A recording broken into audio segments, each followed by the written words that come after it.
Good morning 8th class. आज मैं आपको आपके ग्रामर का टॉपिक शब्द भंडार करवा रही हूँ। इसमें आपको मैं फर्स्ट से लास्ट तक अच्छे से समझाऊंगी। जिनको समझ नहीं आया होगा पहले वो आज समझ लें। शब्द भंडार पहला है एकार्थी शब्द। एकार्थी शब्द का अर्थ होता है जिसका एक ही अर्थ निकलता है, वो एकार्थी शब्द कहलाता है। जैसे अर्चना का अर्थ पूजा होता है, अंजन का अर्थ काजल होता है।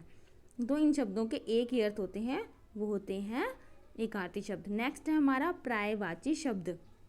पर्यायवाची शब्द का अर्थ होता है कि एक ही शब्द के, एक ही चीज़ के अनेक नाम होते हैं। जैसे इच्छा, चाह, अभिलाषा, आकांक्षा, लालसा, कामना और मनोरथ, ये इच्छा के ही अलग अलग नाम हैं। तो ये हमारे पर्यायवाची शब्द होते हैं। नेक्स्ट है पर्यायवाची शब्दों में सूक्ष्म अर्थभेद, यानी पर्यायवाची शब्द जो बोलने में सेम से लगते हैं लेकिन इनके अर्थों में भिन्नता होती है। जैसे अधिक और पर्याप्त। अधिक का अर्थ होता है आवश्यकता से ज़्यादा और पर्याप्त का अर्थ होता है आवश्यकता के अनुसार। नेक्स्ट है हमारा समरूपी भिन्नार्थक शब्द। समरूपी भिन्नार्थक शब्द का अर्थ होता है कि जो दिखने में सेम लगते हैं लेकिन उनके अर्थ में भिन्नता होती है। जैसे अली और आली। अली का अर्थ है भोरा और आली का अर्थ है सखी।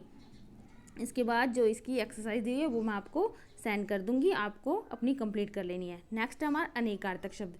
अनेकार्थक शब्द का अर्थ होता है कि जिसके अनेक अर्थ निकलते हों एक ही शब्द के। जैसे इनमें दिया हुआ है बाल, केश भी होते हैं, अनाज के डंठल का अगला बाल भी बाल होता है और बच्चे को भी या बालक को भी बाल कहते हैं। तो जहाँ पे एक ही शब्द के अनेक अनेक अलग अलग अर्थ निकलते हैं तो वो हमारे अनेकार्थक शब्द होते हैं। उसके बाद इसकी एक्सरसाइज दी है वो आपको कंप्लीट कर लेनी है। नेक्स्ट हमारा विलोम शब्द। विलोम शब्द जो अपोजिट होता है, विपरीत अर्थ देने वाला विलोम शब्द कहलाता है। और ये आप छोटी क्लासेस से भी पढ़ते आ रहे हैं तो ये आपको बताने की ज़रूरत नहीं है कि विलोम शब्द क्या होते हैं, कैसे किए जाते हैं।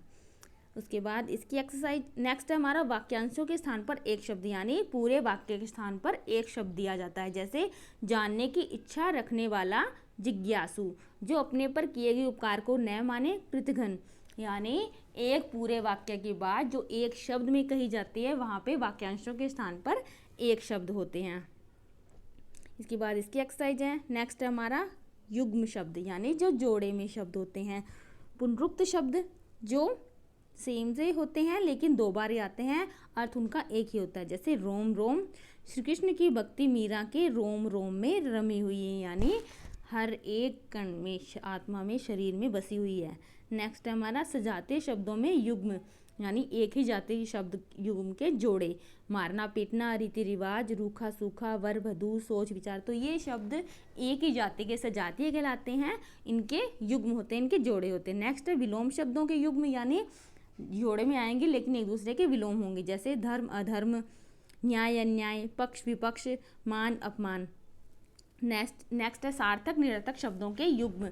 बोला बाला, आजकल शिक्षा का बोला बाला है, एक सार्थक होगा और एक निरर्थक जिसका कोई अर्थ नहीं होगा लेकिन जोड़े में आएंगे। नेक्स्ट है निरर्थक शब्दों के जिनका कोई अर्थ नहीं है, जिनकी कोई वैल्यू नहीं है फिर भी बोले जाते हैं। जैसे अफरा तफरी, अंट शंट, अंड वंड। हमें पता होता है कि इस शब्द का यूज़ कहाँ करना है लेकिन इसका अर्थ हमें नहीं पता होता। नेक्स्ट हमारा प्रसर्गों के प्रयोग के साथ शब्द युग्म। आप ही, आप, कुछ का कुछ, तो जो ये ही, का, न, से, ही, ये सब प्रसर्ग हैं और इनको लगा के बीच में फिर शब्द बनाए गए हैं। इसके बाद इसकी एक्सरसाइज है। नेक्स्ट हमारा ध्वनि बोधक या ध्वन्यात्मक शब्द, यानी जिनकी पदार्थों की, पशु पक्षियों की क्या क्या बोलियां निकलती हैं वो यहाँ पे दिया गया है। जैसे पक्षियों की कबूतर, कोयल, बतख, मुर्गा, मोर, उल्लू, तोता, बाज, फाख्ता और चिड़िया, ये कैसे बोलते हैं, इनकी बोलियां क्या होती है ये दिया है। उसके बाद पशुओं की बोलियां दी गई है। उसके बाद पदार्थों या क्रियाओं की, जैसे अश्रु छलछलाते हैं, आंधी सू सू साई साई करती है, खांसी खो खो, तो इन सब की भी ध्वनियाँ आपके शब्द भंडार में आती है। इसके बाद इसकी एक्सरसाइज आपको कंप्लीट कर लेनी है और हमारा जो शब्द भंडार चैप्टर है आज वो कंप्लीट हो गया है।